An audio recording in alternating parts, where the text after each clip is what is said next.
आज की सच्ची कहानी उत्तर प्रदेश के हमीरपुर के महोबा की रहने वाली किरण सिंह, जिसकी शादी एक सीआरपीएफ जवान विनोद से होती है।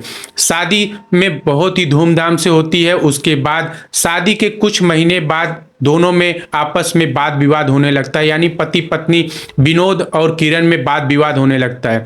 वजह ये निकल कर आती है कि जो किरण है वो रील बनाने की शौकीन थी, जिसका उसका पति विनोद जो है उसको विरोध करता था। लेकिन वो लड़की जो किरण है वो इस बात से मान नहीं रही थी कि उसका गांव में बेइज्जती हो रहा है, उसके समाज में बेइज्जती हो रहा है, ऐसा सीआरपीएफ जवान विनोद महसूस कर रहा था।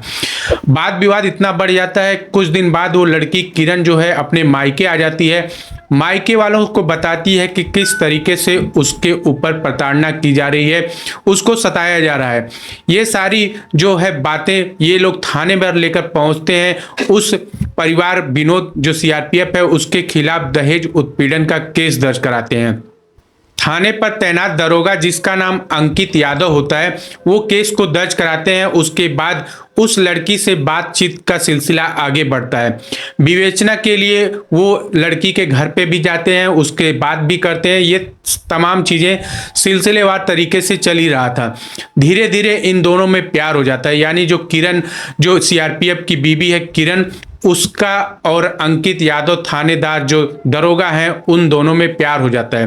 प्यार इतना आगे बढ़ जाता है कि ये दोनों लोग शारीरिक संबंध भी बना लेते हैं। उसके बाद दरोगा साहब अपनी ड्यूटी पर कम और किरण के साथ घूमने फिरने में ज़्यादा समय बिताते थे। दरअसल दरोगा जो हैं इनकी शादी नहीं हुई होती है, किरण भी लगभग तलाकशुदा ही होती है, उसका केस चल रहा होता है। तो किरण भी सोचती है कि मैं इससे शादी कर लूंगी तो मेरी लाइफ सेट हो जाएगी।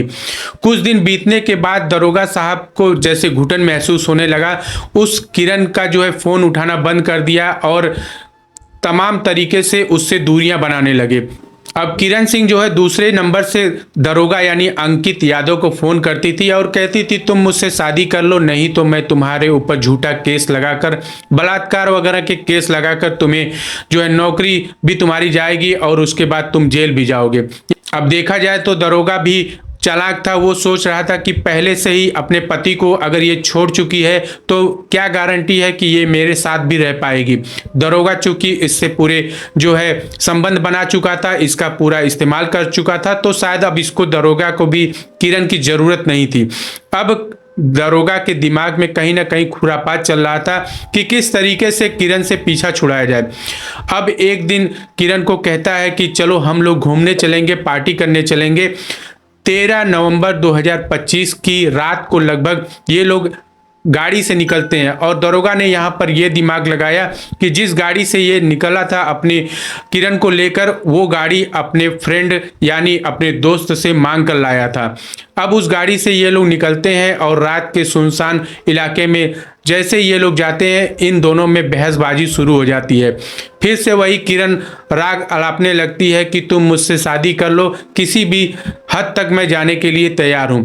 लेकिन दरोगा से वाद विवाद इतना बढ़ जाता है कि दरोगा गुस्से में आकर उस गाड़ी में रखे राड से उस किरण के ऊपर कई वार कर देता है, जिससे लहूलुहान होकर किरण वहीं मूर्छित होकर अपने दम तोड़ देती है।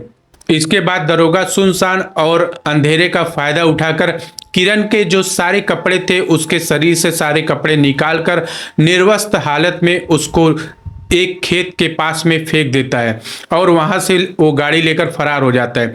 अगली सुबह जब ग्रामीण घूमने टहलने के लिए निकलते हैं तब देखते हैं रास्ते में एक लाश पड़ी हुई है। एक महिला की लाश जो कि उम्र लगभग 30 साल के आसपास होगी। उसका सर फटा हुआ था और उसके शरीर पर एक भी कपड़ा नहीं था।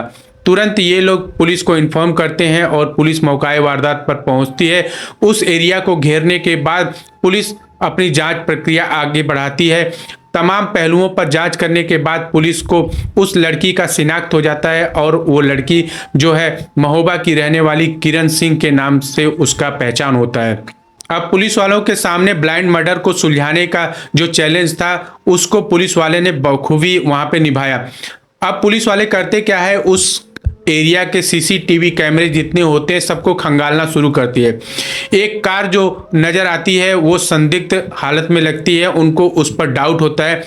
कार का नंबर निकाला जाता है, उसके बाद कार मालिक के पास पुलिस वाले पहुंच जाते हैं। अब जैसे ही उस मालिक से पूछा जाता है कि तुम्हारी कार उस दिन उस समय पर वहां पर क्यों गई हुई थी, ये सुनते ही उस मालिक के होश उड़ जाते हैं। दरअसल वो मालिक कहता है कि मेरा एक दोस्त दरोगा है जो मेरी कार को लेकर अपनी पार्टी करने के लिए गया था।